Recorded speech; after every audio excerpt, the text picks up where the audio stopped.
Magtitake ka ba na licensure examination ngayong September, 3 weeks from now, pero hindi ka nakapag-review?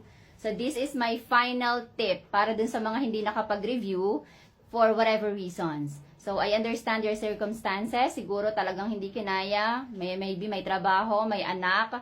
Actually, kasi nung nagre-review din ako, may trabaho rin ako, may anak din ako. So, ang hirap talagang pagsabayin. Kaya kinakailangan mo talaga ng strong support system para gabayan at tulungan ka nila during your review. Pero kung wala, well, kayanin natin. Okay, so ito yung final tip ko sa inyo. Hindi nyo na kaya ngayon na magsaulo, mag-memorize na mag-memorize, kasi cramming na kayo. Ang mangyayari sa inyo yan, pag pinilit nyo, is magko-collapse na yung utak nyo, mag-overload na. And pagdating na licensure examination, ang mangyayari sa inyo is mami-mental block kayo, kasi nandyan yung pressure. Okay? Ganito gagawin nyo. Marami naman online na mga resources. Ngayon, kuhanin nyo yung gist. Ibig sabihin ng gist, yun lang mga key points, yung mga importante. So, gawa kayo ng final reviewer para sa inyong general education, professional education, and majorship. Like this. Alam nyo ba, maybe mga ganitong time, hindi na ako nagsasaulo. Kasi di ba hindi naman talaga ako nagme-memorize. Pero hindi na talaga ako yung talagang gigil na gigil pag re-review. Gumawa na lang ako ng final reviewer. And then, ito na lang yung binabasa ko. Ayan. Ito yung general education ko. Ilang pages to. Basta nandito na lahat.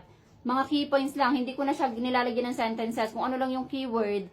And then, para lang siya, yung cue lang, yung keywords lang. Para hindi ko lang siya makalimutan. Ayan, nandito na siya lahat. And then, babasahin nyo to 3 times pagkagising nyo sa umaga. Siyempre, manalangin ka muna. Nakikita nyo ba yung instruction ko? Ang instruction ko dyan, number 1, pray hard.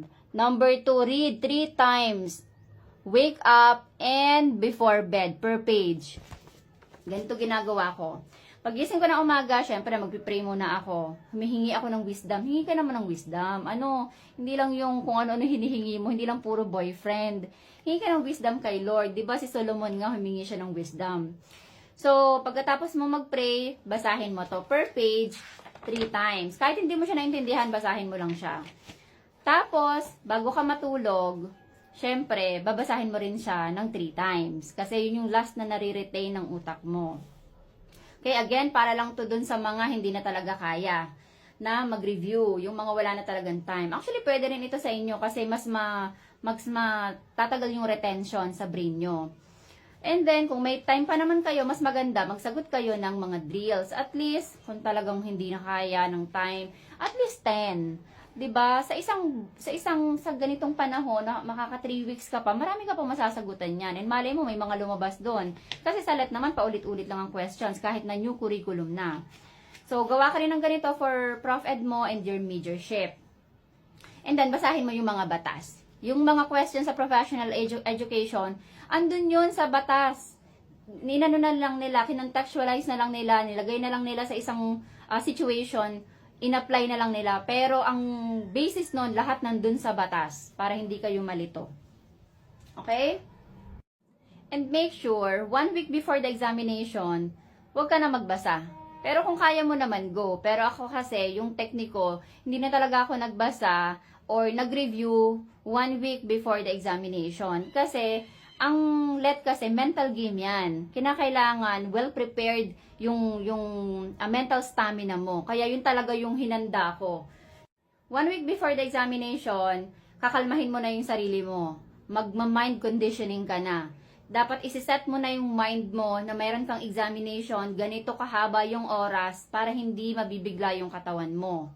As much as possible, iiwasan nyo yung pressure kasi yan yung kalaban natin eh. Napipressure ka sa time, napipressure ka sa sagot, napipressure ka sa mga katabi mo, lalo pag nauuna na sila na magpasa ng papel, feeling mo, olats ka na. So, napipressure ka dahil dun sa parents mo, yung peer pressure, tatanggalin nyo yan, i-manage nyo, i-regulate nyo as much as possible kasi ikaw lang din ang mahihirapan. And there's a possibility na yan pa yung humila sa'yo pababa, hindi ka makapasa ng dahil sa pressure. Kaya 1 week before the exam, condition your mind, condition your body. Wag na kayong kumain ng kung ano-ano, wag nang magkape ng magkape. para at least, lalo na the day before the examination, huwag na kayong kumain ng kung ano-ano para physically and mentally fit kayo to take the licensure examination. Alright? So, kung ako kinaya ko na makakuha ng maayos na grade, alam ko kayang-kaya nyo rin yan.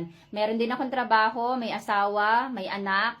So, with all the circumstances that I had, kinaya natin. At alam ko, kakayanin mo rin yan para sa pamilya mo. Congratulations in advance.